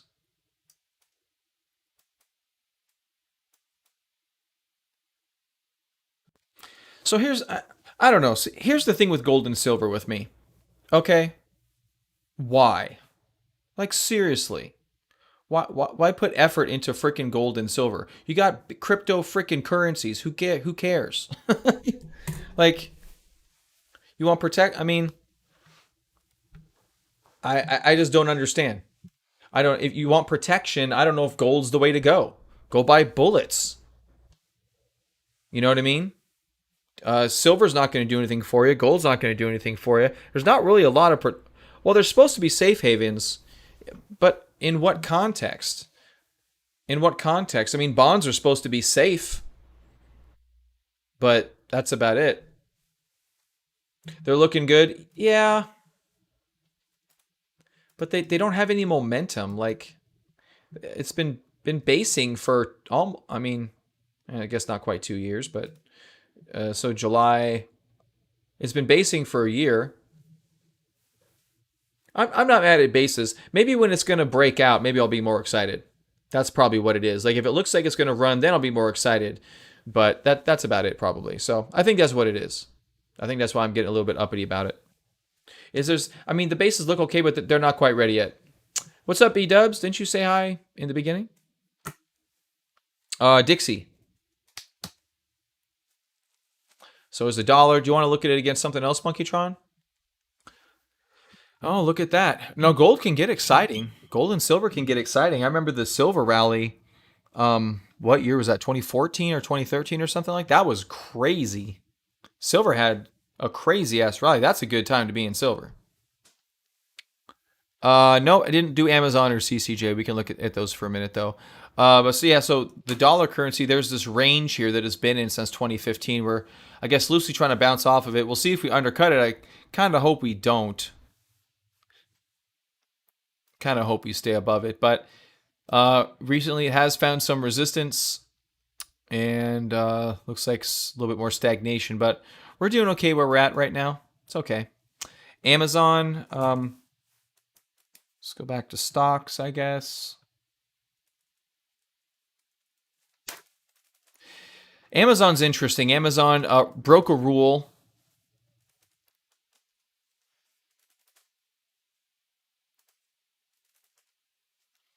Amazon broke a rule, but it's trying to regain trust. There's the 50-day moving average. There's a massive gap through the 50-day. That is a sell signal for Amazon, just period. So it could try to come back. Right now it's rising on lower volume. You see right here, volume is declining, even on my intraday chart. So the way this works is this is the weekly, this is the daily, this is the 15-minute.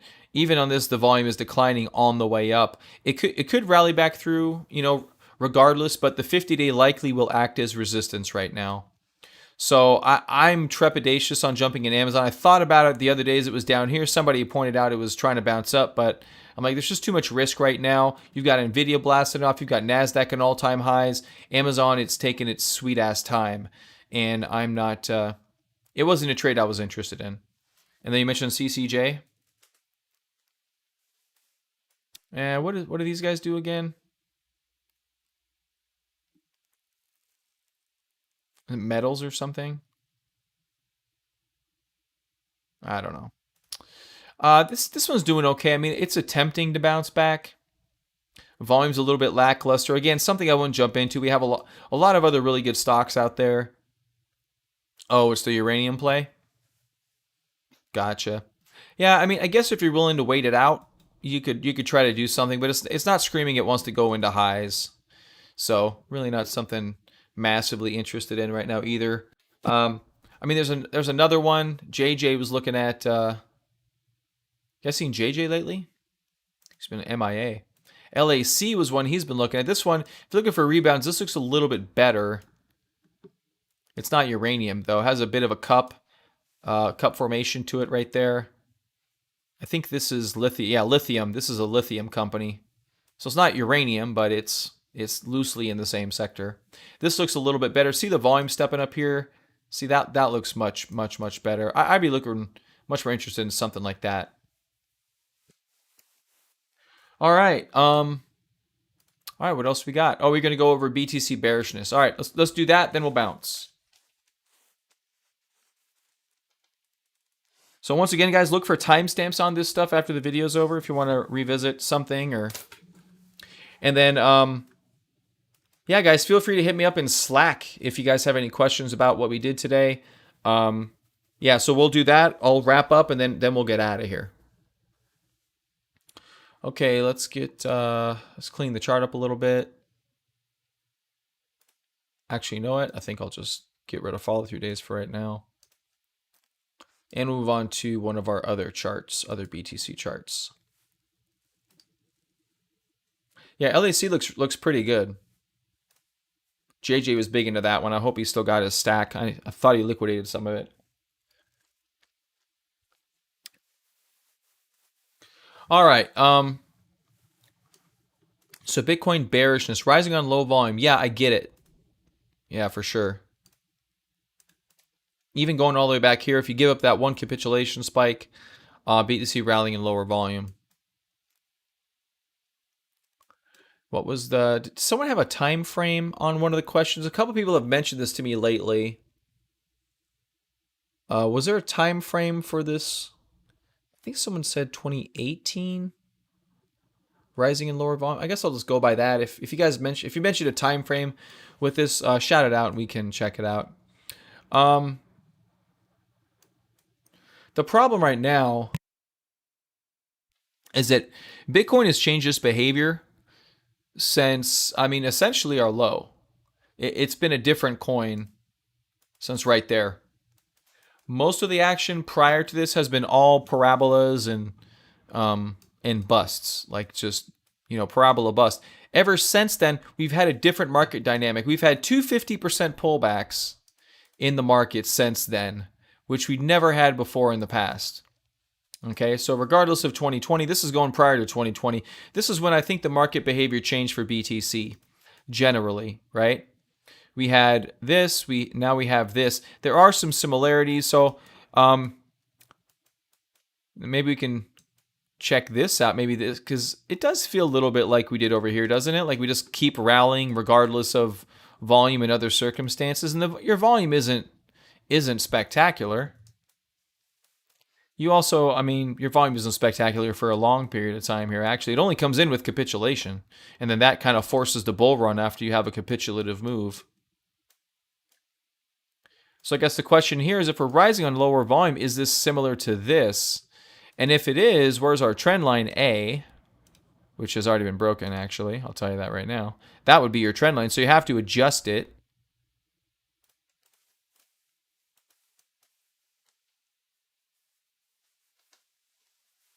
You have to adjust it a little bit.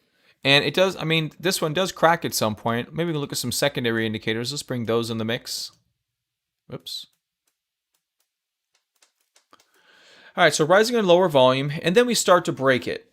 But it's not gangbusters, and then we kind of, yeah, your volume is pretty low. Let's get in a little bit closer. There we go.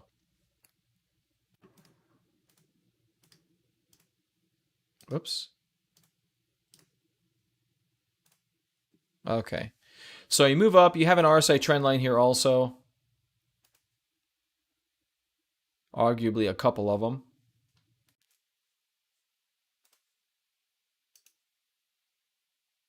Okay. So that one's the more valid one. There's more touches. There's 4 touches versus 2. And you do start to break right there. I'll pop Ichi on. I'll do that in a little bit. Let's go through this exercise, then we'll do Ichi. So you have the RSI trend line break. I really do like trend lines and RSIs, by the way. I think it's, I don't know, I like them. They tend to work really well. I find trend lines everywhere now. But so here's a good example, right? So you have a trend line going up. You also have its RSI trend line. The RSI trend line starts to break almost right at the high. It actually, when it closes below, yeah, see the jump on the day change right there. So that's when it jumps below is on this day. Actually, before it breaks this trend line, it breaks the RSI trend line. And then it loses, obviously, you get some lower lows here. So if this is the case, maybe we're here, right? Like we're having a good day. Obviously, the volume isn't very good. Like today, we'll look at volume here in a second. Rally through right there. So, yeah, I guess there is a possibility. We've already loosely been into a small downtrend. You can call it a channel, something like that. And then it just falls apart. And the RSI was our early sign. So let's see what we look like currently. Let's see if we have an RSI trend line. not necessarily the same circumstance. We do have a trend line there. We also have this trend line. It's actually a symmetrical triangle. Darn it, I don't want to adjust that too much. Oh, go away. Okay, so we have that trend line, and you have... So that's been broken. That broke the other day. So let's readjust this trend line to respect that. And where were we up here? Up here, we weren't really breaking anything too bad, but we are in lower volume.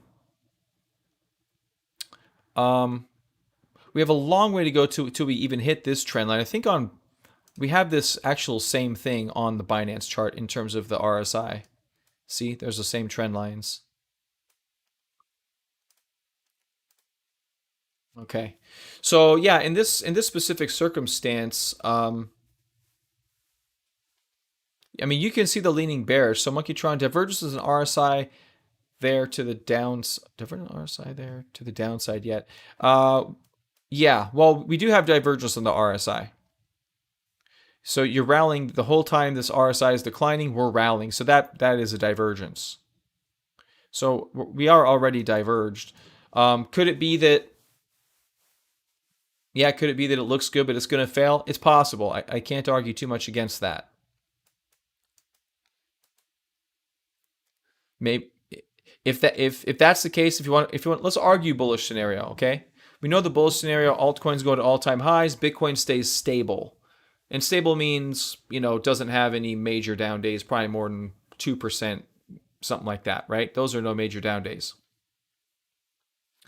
Bitcoin stabilizes, altcoins can go. On the inverse of that, I don't know if Bitcoin takes it on the chin really hard, and takes alts with it. Is AVAX pumping? Is that a fluke? Is Sol pumping? Is that a fluke? Cardano pumping? Is that a fluke? That would have to be the bearish scenario. I guess if there's going to be a bearish sign, ETH isn't running. Is that your weak point? Is it ETH isn't running right now?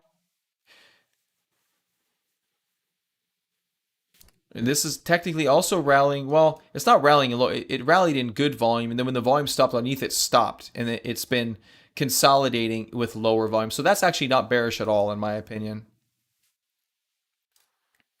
Cardano rallying in pretty good volume. It's not super great like this. This is super great. Let's be clear. This is good. That's good and could still go.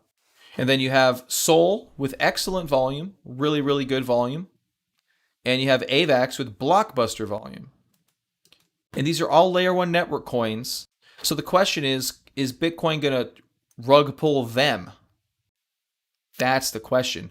Or are they going to support the Bitcoin market? Because maybe it is one or the other. If you're on the bearish scenario, you're like, okay, we've changed trend lines a few times. We have divergence in the RSI. We easily could roll over from here. We're rising on lower volume. Those are all valid points. So I guess in that particular time frame, all you have to do, I guess in that circumstance, all you have to do is ask yourself, okay, where are my stops? That's it. That's all you got to do. That's pretty much all you can do. All you can do is respect stops. And we started out the day talking about declining volume. It's nothing new, and it's been a fact this whole time. So could that stall us out? Yes, it could, because if you don't have volume, you don't have any upside pressure. You need upside pressure for rallies to continue. You could try to ride it out. Yeah, I mean, that's up to your individual strategy. I mean, look, if we stall up here again, you're adjusting trend lines again, maybe, and maybe we have that pullback to 41,000. Maybe that's what we do. I'm a little torn between the strength of the alts and Bitcoin's action, because Bitcoin, I don't like rising on low volume. That is usually a recipe for disaster. Not always the case, though. We've seen in the past, and let's look for that. I don't want to say BTC rally on low volume, but rally on not exemplary volume has happened for sure. Pull back to 41. Yeah, as long as it stops at 41. Yeah, so we're gonna have to go to a Bitstamp chart.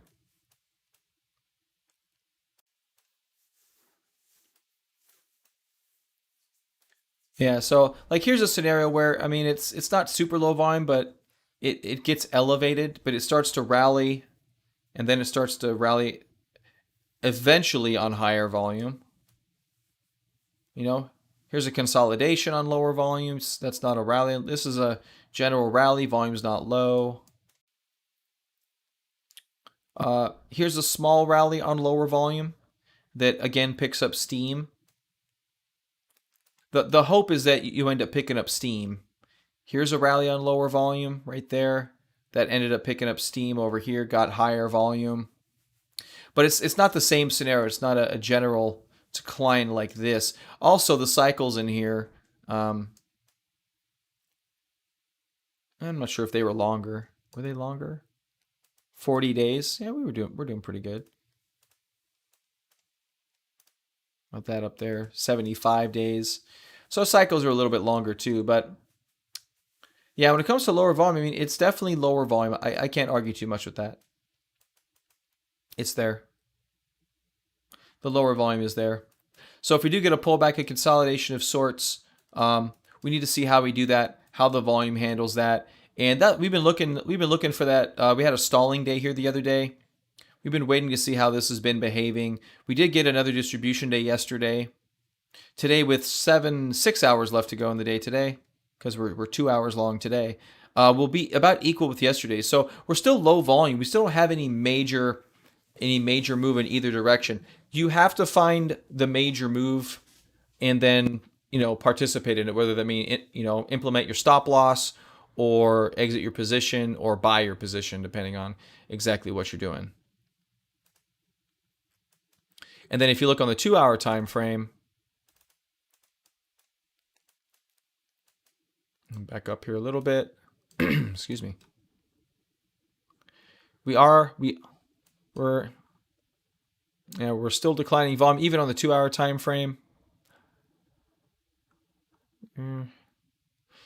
Obviously a little bit more selling pressure, which is why we're able to have this right there. So if we're unable to make a higher high, and that's also what we talked about kind of at the start of the show, we need to get past the higher high. If we can't get past that, there's a saying that we've been saying in the show during the past most of the year. Not really most of the year, probably the past 5 or 6 months. 4 months. I'd say 4 months. If you don't go higher, you go lower.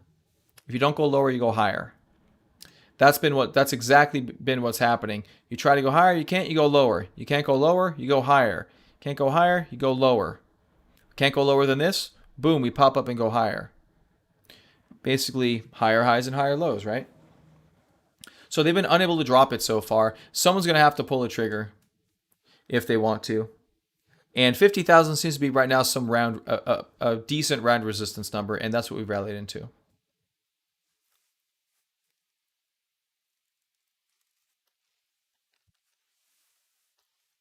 All right, gotcha, Monkeytron. Gotcha. I mean, yeah, if you want to jump in the alts, though, just use your stops versus BTC. And all these look good versus BTC as well. Let's be clear. AVAX looks good. Luna looks good. Sol looks good. Cardano, all those look good against BTC too. So just have your stops on versus BTC. And then again, you can use position sizing to have some better risk management too. And go smaller if you want to, is basically what I mean by that. All right, well, let's wrap up. It's been a good show. It's been a long one, but a good one. All right, ladies and gentlemen, let's wrap up. This is a pretty rare public preview of the Power Hour. I didn't do anything I wouldn't normally do in the show, so this is a true representation of what we do. You saw the newsletter for a little bit there. We also do have alerts based on levels that we set in the show. Those are served through our Slack chat room. If you're interested in that, you can sign up on my website, real-crypto.com. And also, if you're interested in the Power Hour, go to the services section, and you can sign up right there. I also have a couple of webinars. I'll probably move that. Probably should move market cycles up. This isn't really relevant right now. Worked out really well though for capitulation. Worked out really well for capitulation. Anyway, all right. So wrapping up the show, our leaders are leading today. Sol is leading, Cardano's leading, Luna having a spectacular day, AVAX having a spectacular day. We'll do more on AVAX tomorrow. We just ran out of time today. We had a lot of really good questions, so thank you for those. I appreciate the questions. It helps everything. Helps everything. So, but we did do a good little talk down on maybe a bear scenario on BTC when it comes to generally declining volume, and the scenario that we ran through, and you can go back and check that timestamp out, is this one.